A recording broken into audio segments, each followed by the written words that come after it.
Salut à tous, j'espère que vous allez bien, que vous passez une très belle journée, nuit, soirée, quel que soit le moment auquel vous regardez cette vidéo et bien évidemment, comme toujours, de très belles lectures. Pour ma part, je suis comme d'habitude très heureuse de vous retrouver aujourd'hui sur la chaîne Booktube pour une nouvelle vidéo aux revues. Et aujourd'hui, je vous propose de partir pour la Bitlit, vampire, métamorphe et bien d'autres créatures, puisque je vais vous parler de ma lecture du livre Mort sans retour, qui est le 12e tome de la saga La Communauté du Sud de Charlène Harris, qui peut aussi porter le nom True Blood, puisque c'est ce titre-là qui a été choisi pour l'adaptation en série télé. La Communauté du Sud, c'est une saga que je lis depuis des années maintenant. Je l'ai découverte un petit peu par hasard à la médiathèque il y a peut-être 7-8 ans. Tout de suite accrochée avec cette saga, j'adore son univers et là, ça y est, aujourd'hui je vous retrouve pour vous parler du 12e tome qui est l'avant-dernier, donc j'arrive doucement à la fin. Ça fait un petit quelque chose, mais c'est une saga qui me plaît toujours autant. Dans La Communauté du Sud, on est dans notre époque actuelle, contemporaine, ça se passe en Louisiane, dans un tout petit village qui s'appelle Bontemps, et on y suit le personnage principal de Sookie Stackhouse. C'est une belle fille qui a un emploi stable, elle travaille comme serveuse dans un bar du village qui s'appelle chez Merlotte, elle s'entend très bien avec Sam, son patron, qui est le propriétaire du bar. Mais niveau amoureux, c'est un petit peu compliqué puisque Sookie a une petite particularité, c'est qu'elle est télépathe, elle peut lire dans l'esprit des gens, donc toujours un petit peu difficile de se faire à la fois des relations amicales ou amoureuses quand on peut savoir tout ce qui se passe dans l'esprit de tout un chacun. Et sa vie va complètement basculer le jour où elle va faire à la rencontre de Bill Compton, qui est un vampire, puisque les vampires vivent en complète cohabitation avec les humains. Ils ont fait leur coming out, comme ils appellent ça, c'est-à-dire qu'ils ont révélé à l'entièreté de la Terre qu'ils existaient, et s'ils ont pu faire ça, c'est en grande partie puisque la Chine a créé un sang de synthèse qui s'appelle le True Blood, voilà, d'où le titre de la série télé. Et ce sang de synthèse permet donc aux vampires de subvenir à leurs besoins nutritionnels sans avoir à tuer les humains. Ce qui est toujours plus chouette et sympa pour une cohabitation qui se passe bien. Donc voilà, les vampires vivent en parfaite cohabitation avec les humains. On se rend compte assez rapidement qu'il n'y a pas que les vampires comme créatures surnaturelles qui vivent avec les humains, même s'ils n'ont pas révélé leur identité, ils n'ont pas révélé leur existence à la Terre, ils sont quand même bel et bien là.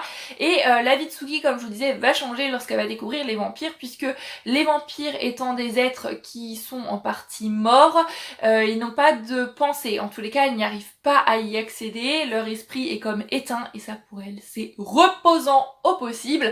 Elle va rapidement prendre une petite place qui va grandir dans la communauté des vampires, et son don va leur être assez souvent d'une grande utilité. Je vous en dis pas plus, c'est la vie de Sookie, les aventures pas possibles dans lesquelles elle se retrouve emmêlée, à la fois du côté des vampires, des métamorphes et de tout un tas d'autres créatures. Je vous en dis pas plus pour pas vous spoiler, parce que bien évidemment, du 1er au 12e tome, on a découvert aussi tout un tas d'autres créatures, et c'est un régal, c'est vraiment une saga que j'aime beaucoup.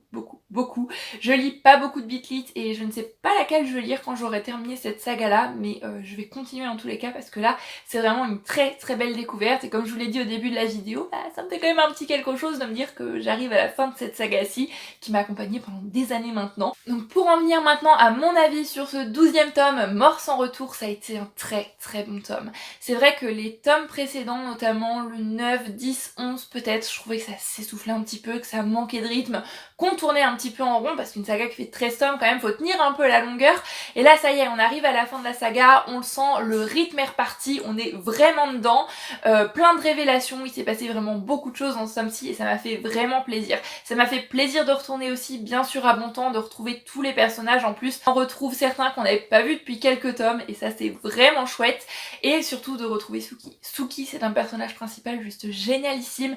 Elle a de l'humour, elle a une autodérision à toute épreuve, elle est terriblement attachante. Comme je l'ai dit aussi, elle a le don de se mettre dans des situations pas possibles. Je l'adore, et j'adore l'univers de cette saga, j'adore les différentes politiques pour les différents types de créatures qui ont été créées par l'autrice. Il y a eu vraiment dans les tomes précédents beaucoup de politique, on en a appris beaucoup plus sur les systèmes de hiérarchie, les systèmes de fonctionnement à la fois des métamorphes, des vampires et des autres créatures, c'est vraiment intéressant.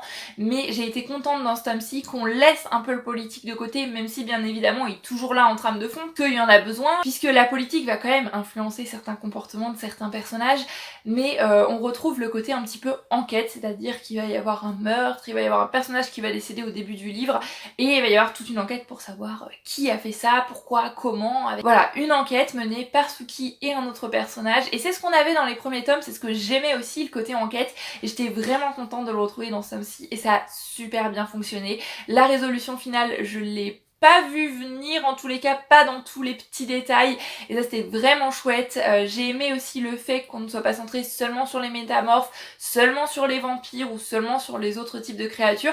Chacun a un petit peu sa place dans le livre, chacun a son petit moment. On a ce qu'il faut pour rassasier notre curiosité si on s'intéresse un petit peu plus aux vampires, aux autres créatures aussi. J'ai trouvé que le tout était vraiment bien géré et la résolution finale de cette enquête, la manière dont tout se lie ensemble, c'était assez inédit dans cette saga là et j'ai trouvé que c'était bien amené encore une fois, c'était vraiment chouette. Le personnage de Suki va se retrouver ici face à un dilemme, un choix très difficile, un choix cornélien, et j'ai beaucoup aimé la solution qu'elle a choisie.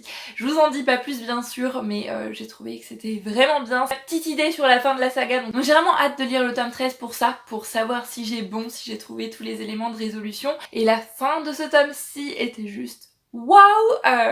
Voilà, j'étais sur le bord du canapé de ma chaise, j'étais en suspense, il y a eu plein de révélations, il y a eu plein de rebondissements, il y avait des infos partout, c'était vraiment génial.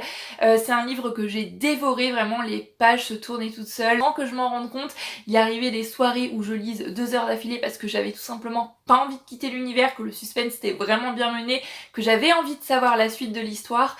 Et voilà, j'ai été complètement satisfaite par la fin, qui a vraiment su me surprendre et su m'émouvoir. Donc ça, vraiment chapeau bas à l'autrice, c'était vraiment un très bon tome.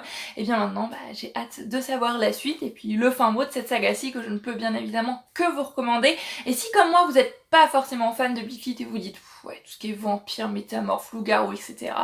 c'est pas forcément mon truc, et bien je vous conseille quand même de vous lancer dans cette saga-ci puisque c'était un petit peu mon cas avant et grâce à celle-ci j'ai pu vraiment rentrer dans cet univers et je pense que quand je l'aurai terminé, je commencerai une autre saga Bleak Fleet et j'aimerais toujours en avoir un petit peu une en cours. Mis à part Twilight, cette saga m'a vraiment ouvert les portes d'un nouveau genre et ça c'est toujours chouette, ça fait toujours plaisir. Donc je vous la conseille vivement, elle est génialissime. On va arrêter de blablater pour éviter que cette vidéo ne soit trop longue, j'espère qu'elle vous aura plu. Comme d'habitude, n'hésitez pas à venir papoter avec moi dans les commentaires par ici pour me dire si vous avez lu ce livre, envie de le lire, si vous avez vu l'adaptation télé, c'est toujours un plaisir pour moi d'aller discuter avec vous dans les commentaires. Sur ce, eh bien, je vous souhaite à tous, comme d'habitude, de très belles lectures. Prenez grand soin de vous, je vous fais plein de bisous et je vous dis à bientôt sur la chaîne YouTube pour une nouvelle vidéo. Bye bye!